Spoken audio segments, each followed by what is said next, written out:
apparently there are some cases where people have mental problems that are to such a degree that only drugs will help them. That's unfortunate, but apparently some of these drugs do work.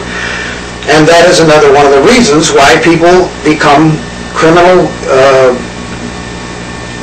prey to the criminal justice system, because of the fact that they have mental problems. There are people in jail or prison who have mental problems. From what I understand, Reagan let a lot of people out of mental institutions, and so now they're basically homeless people or people who live in jail or prison.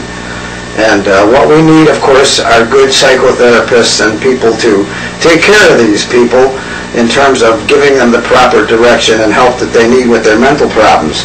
And of course, it's obvious, another reason that people become criminally inclined is that they have drug problems. There are all kinds of drugs out there, including tobacco and alcohol. Now, it's a funny thing. There are people who have no problem with drugs. They can take them or leave them. But they aren't a lot of them. Myself, for example, I have a drink of beer now and then. I'll have some wine. But I don't drink too much. I don't drink to excess, because I learned a long time ago that if you're going to drink, you should drink because you're thirsty, and when you're not thirsty anymore, you should stop. And that, plus the fact that it's not very often that I even want a beer or a glass of wine, so I don't have a problem. But there are other people, if they have one glass, then it just goes on. And of course, with all these drugs, cocaine and marijuana, again, there are some people who can stand it, try it for a little while, they find it interesting, and then they go on with their life and they just let it go. There are other people, they get hooked, they become very dependent, and they commit crimes. But these are things that could be helped through counseling, through that $60,000 a year that it takes to put someone into jail or prison, according to the figures that we're told. Another reason someone might be in jail or prison could be that they're not guilty. That sounds kind of ridiculous, doesn't it? But it does happen. People have actually been executed, and many of them who were not guilty of the crimes that they were blamed on. You know, it's funny how people get a job, and they just want to do that job, and of course they want to make it look like they are doing the job. Now, when someone commits a crime, and the police or the detectives are told to go out and find the person who did the job, did the crime, they'll just find someone. It doesn't have to be the person who did it, just so it's someone who looks like they did it. And any one of you out there can be arrested. No matter how innocent you are, no matter how pure you are, it is possible that you can be arrested. If you look like someone that did a crime, or if you happen to be in a certain area where a crime happened, the police can say probable cause, pick you up and throw you in jail, and you'll be in there for a couple days at least. So it's not just the guilty or the people who committed serious crimes that are in jail or prison. There are people who are not guilty. And there are people who become guilty or guiltier because of repeated being thrown into jail or prison.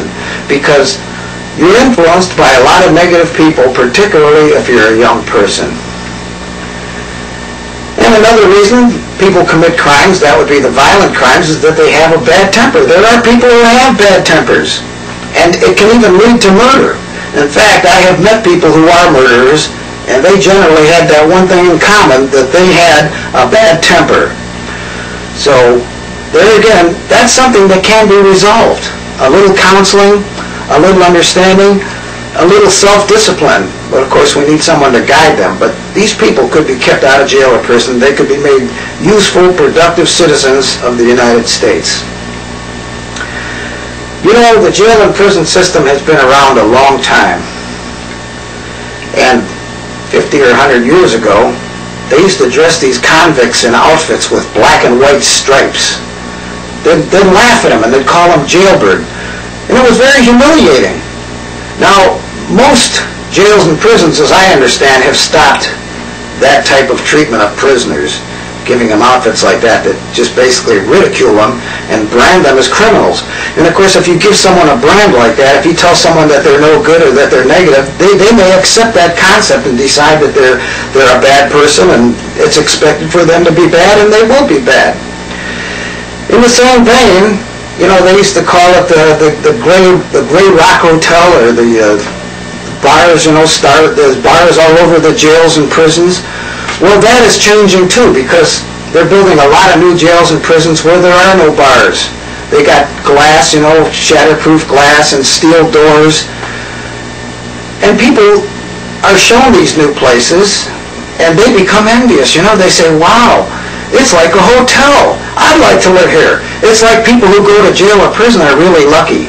But you see, what they don't understand is what a psychologically detrimental mental trip it is to be locked up in a place like this. Even though it may look well, it's very difficult from the standpoint that there are all kinds of noises. I mean, I could give you a list of 20 different noises that you hear in jail or prison.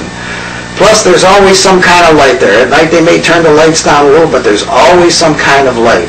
And then they have to deal with other convicts or guilty criminal-type people who have many kind of problems. The problems I just mentioned, the mental problems, the drug problems, the anger problems. It's a place that's cold and hard. You don't have any nice, soft sofas to sit on. You don't have any flowers, cats or dogs, little children. You don't have women around there. If you're lucky, you may get a visit once a week or once a month or something like that. But would that last maybe, a half an hour or something like that? And even then, in many cases, for example, in jail, they won't even let you touch the person. They put a glass between you and you talk on the phone and you know that people may be listening in on what you're saying. This is not humane. This is very difficult for a person to deal with. And yet this is what they are put through when instead of putting them through this, they could be helped. And they need the help, and we should be compassionate and caring and help them. But again, I believe what's happening here is that the masses of people are being influenced by the media, because the media likes these stories about crime. When you watch the news, that's what you want to see. Oh, what kind of crimes? Who killed somebody? Who robbed somebody? Who broke into a store? Who did some damage? Who did something goofy? Who raped somebody? These are the kind of stories people who watch the news watch, so the media definitely benefits from this, because without that, what would the news be? Not much, right? So the media likes it. The criminal justice system, the politics of it are just overwhelming in terms of the money that goes through their fingers, you see? Because through this criminal situation, we have all kinds of lawyers, we have all kinds of judges, courtrooms, people collecting fines, people doing paperwork, we have prison guards, we have people feeding the prisoners, we're buying food for them, and we have building prisons. There's all kind of construction companies that build prisons. So there's just a lot of money involved here, and so it's important for you to be convinced that jails and prisons are going to solve the problem that we have with some people. And what it does, of course, is it just creates more criminals, which create more jails and prisons, and it's just an ugly thing. And every now and then, you'll get statistics from the FBI or somebody like that, and they'll tell you the crime rate is going down. Well, that's just to make you feel good. But the truth is that as long as they have these things happening, the crime rate is going to grow. And it's an ugly, inhumane environment. Now, as I mentioned to you, it is possible, and it does happen, that when a man gets arrested and thrown in jail or prison, if he's in there for, even 3 or 4 weeks or a month, he may have a job but have lost it. He'll lose his job. Somebody may steal his car. Somebody may rape his wife or do something with his children. They may steal his things, you see. And this, of course, is very hard for a person to take. This is very traumatic, as they say.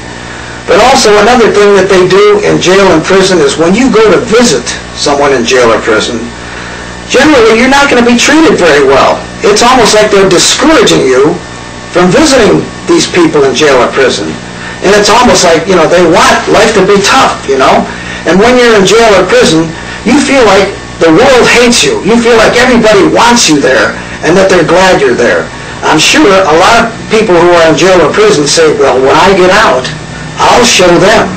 I'll get even with them. I'm not going to give a damn about people anymore, because people don't give a damn about me, you see.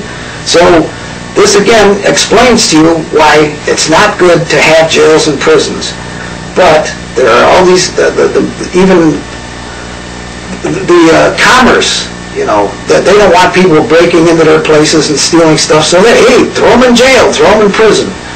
And there's just a lot of forces that are working to educate you into thinking that jails and prisons are a good thing. But they tear up families, and families are really a very important aspect of